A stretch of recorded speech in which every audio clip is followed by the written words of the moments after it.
आते ही मिल गया।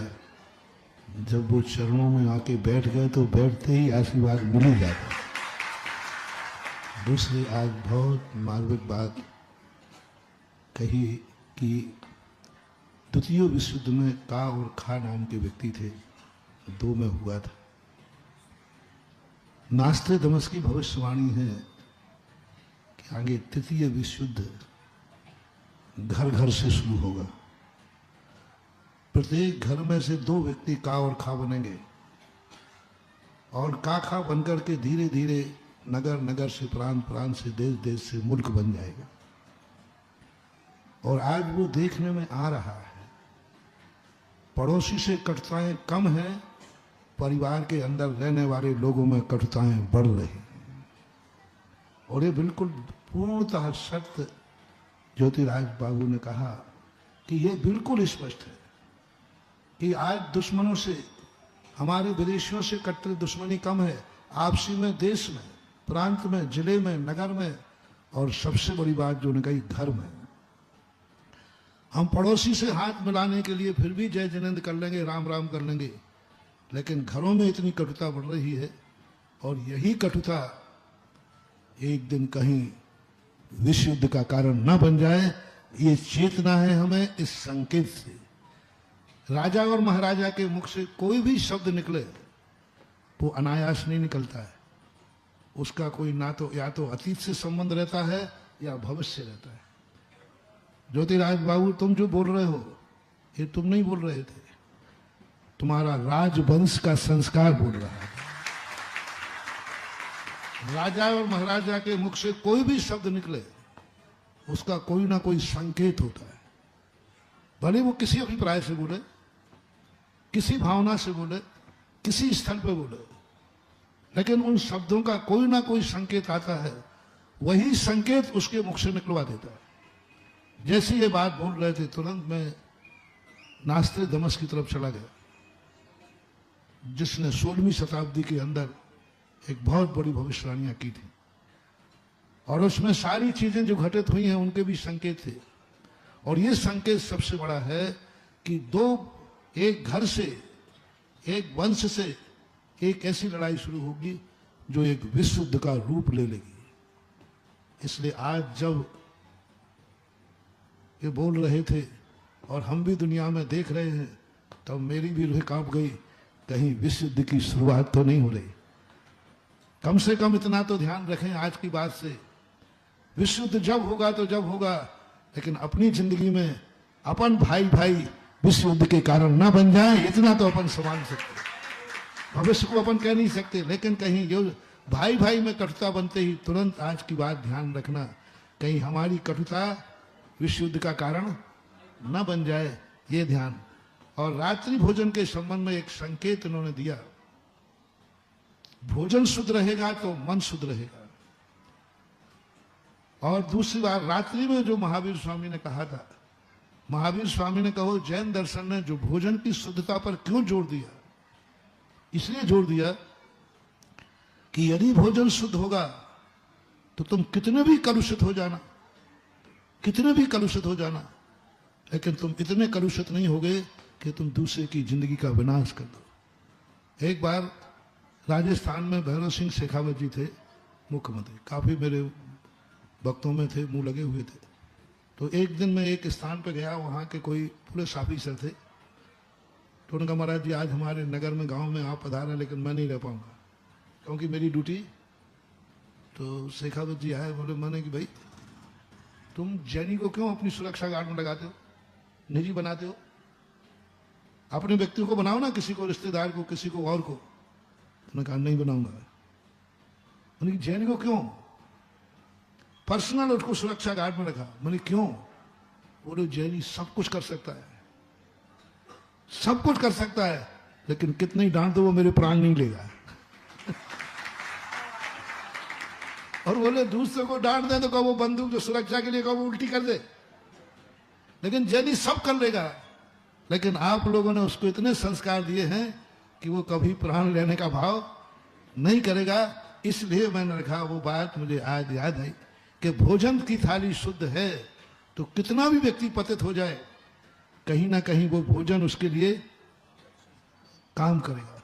और रात्रि भोजन की कितनी बड़ी बात आज आई कि 8 घंटे शरीर को कमाओ, खूब मेहनत करो, 8 घंटे उसको डाइजेस्ट करने दो, उसकी व्यवस्थित, और 8 घंटे विश्राम।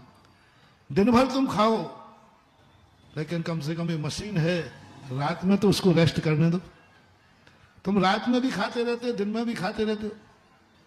तो रात्रि भोजन का जो सिद्धांत था, वो सिद्धांत मात्र धार्मिक ही नहीं है, आज आपने उस सिद्धांत को जन जन का स्वास्थ्य का सिद्धांत बना करके सारे जगत को प्रेरणा दे दी। हम प्रेरणा देते हैं धार्मिक रूप लेकर के, लेकिन राजनेता ने उसी बात को प्रेरणा दे दी जन जन के स्वास्थ्य को लेकर के।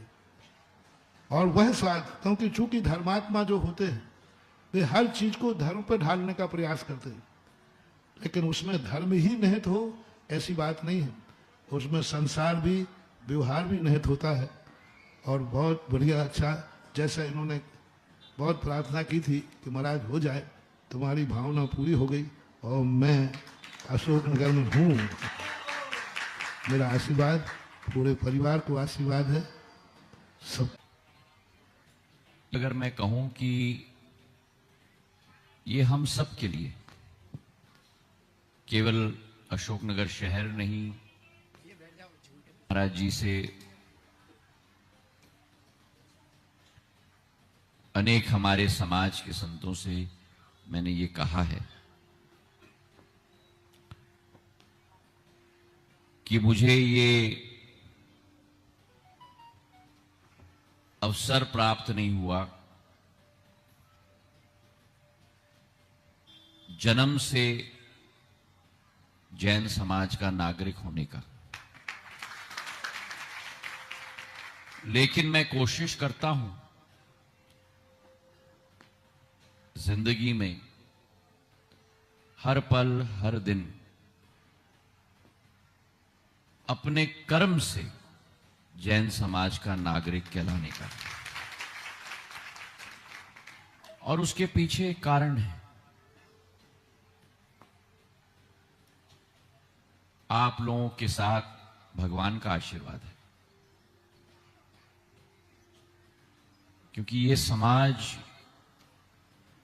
एक समाज नहीं है।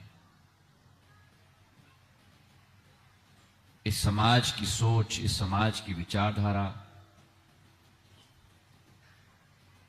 स्वतः की कल्याण की कभी नहीं है कि वो आपका स्थान है। हम जैसे सामान्य मानवी उस स्थान से नहीं बोल सकते,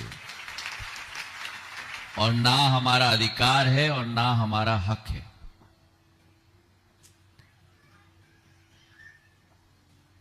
हमारे जीवन में हमारे देव देवताओं का, हमारे मुनि महाराजों का स्थान वहां है, और सामान्य मानवीय होने के नाते हमारा स्थान उनके चरणों से भी नीचे है। और ये व्यक्ति को कभी भूलना नहीं चाहिए। आप जितने भी बड़े हो जाओ, जहां भी पहुंच जाओ, लेकिन इनके समान आप कभी पहुंच नहीं पाओगे।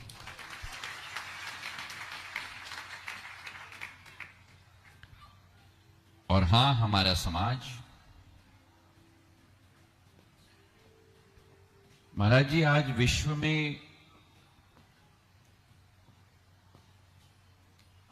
बहुत परिवर्तन हो रहा है दिन प्रतिदिन।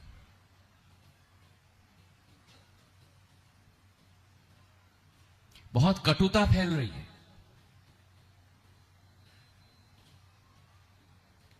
पहला विश्व युद्ध और द्वितीय विश्व युद्ध के बाद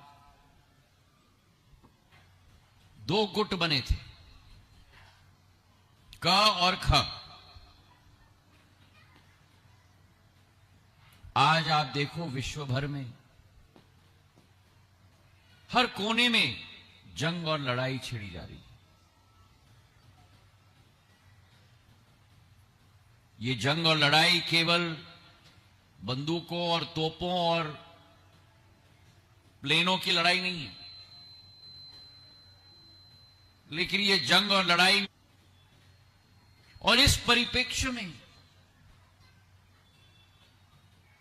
जैन समाज की सोच 800 करोड़ लोग अपना लें तो पूरे विश्व का उत्थान हो जाएगा। और खास करके क्या, जीवन की शैली,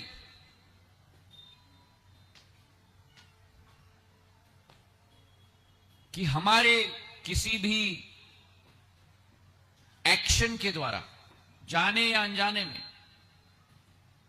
किसी और की हानि ना हो, हमारी प्रगति हो, और हमारी प्रगति में समाज की प्रगति हो, क्षेत्र की प्रगति हो, देश की प्रगति हो, विश्व का उत्थान हो, पर एक हानि न हो।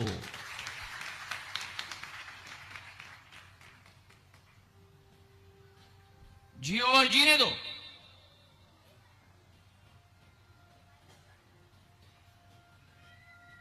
आजकल के जमाने में तो हम अपने पड़ोसी को छोड़ो, अपने घर के अंदर लोगों को जीने नहीं देते हैं।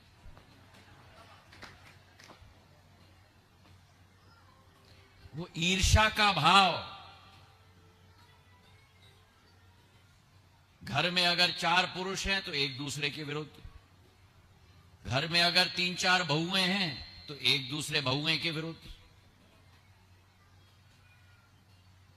और इसलिए इस देश में जब ये कभी भावना नहीं होती थी, आज भावना हो रही है छटनी। छटनी मतलब क्या? तुम अपना रास्ता अलग से तय करो, मैं अपना रास्ता अलग से तय करूं। यह हमारी देश की प्रवृत्ति कभी नहीं रही। हम लोग सदैव जॉइंट फैमिली के रूप में रहे हैं, और जॉइंट फैमिली से ज्यादा महत्वपूर्ण, घर में केवल एक रसोई होती थी। चाहे घर के अंदर 50 लोग रहते हैं, पर खाना एक ही जगह बनता था। और उसके पीछे भी कारण था। क्या? कि सारे महिलाएं और सारी बहुएं एक साथ खाना बनाएं। एक साथ खाना बनाने में कभी कभी गलती से भी हाथ मिल जाते थे,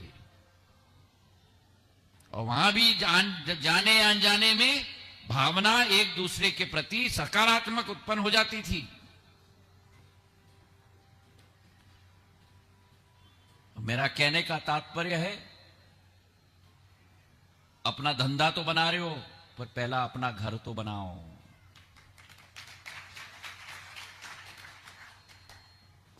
आखिरी बात, अगर किसी के प्रति गलत भावना नहीं रखोगे, शुद्धता से अपनी जीवन जियोगे, जितनी शुद्धता से हम जी सकते हैं। अब हम महाराज जी तो नहीं है, हम भगवान तो नहीं है, लेकिन जितनी शुद्धता से हम जी सकते हैं। जिंदगी में सबसे महत्वपूर्ण, जैन समाज पहली चीज सब सिखाता है, तालीम। क्या बोल रहा था मैं, भूल गया। शुद्धता। जैन समाज हमें सिखाता है कि अगर दूसरे के प्रति साफ दिल रखोगे, किसी के भावनाओं को चोट नहीं पहुंचाओगे, तो एक चीज आपको मिलेगी।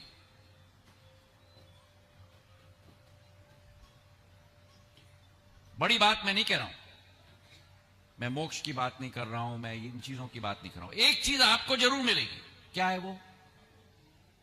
वो है रात को अच्छी नींद। और ये मैं आपको बता दूं, ये देश में और विश्व में बहुत बड़े बड़े लोग हैं, पर रात को सो नहीं पाते। और आज वर्तमान के युग में जब इतनी प्रतिस्पर्धा है, इतने प्रेशर्स हैं हमारे जिंदगी में, अगर एक चीज सबसे महत्वपूर्ण है, वो है चैन की नींद रात को। और इसका मैं श्वास के साथ भी जोड़ रहा हूं, क्योंकि ये केवल आत्मा को शुद्ध करने की बात नहीं है। वही लोग दीर्घायु होते हैं जिन्हें रात को अच्छी नींद मिल पाए। हम तो समझते हैं कि ये शरीर एक इंजन है, घिसाते जाओ घिसाते जाओ घिसाते जाओ। अरे इतना घिसाओगे तो एक दिन आएगा जब ओवरऑल करना पड़ेगा, और ओवरऑल कोई नहीं कर सकता। तो शरीर को भी 8 घंटे मेहनत का समय दिया जाता है। शरीर को 8 महीने नहीं, 8 घंटे समय दिया जाता है शरीर को मेहनत करने के लिए। 8 घंटे शरीर को जरूरत है अपने आप को रिपेयर करने के लिए,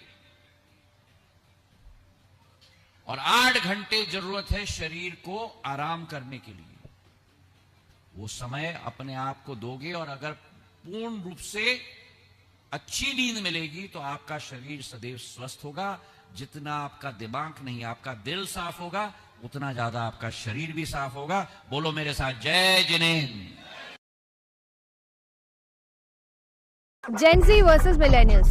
चलिए देखते हैं इन दोनों जनरेशन्स में कुछ कॉमन है भी या नहीं। आप किसी को कॉल कैसे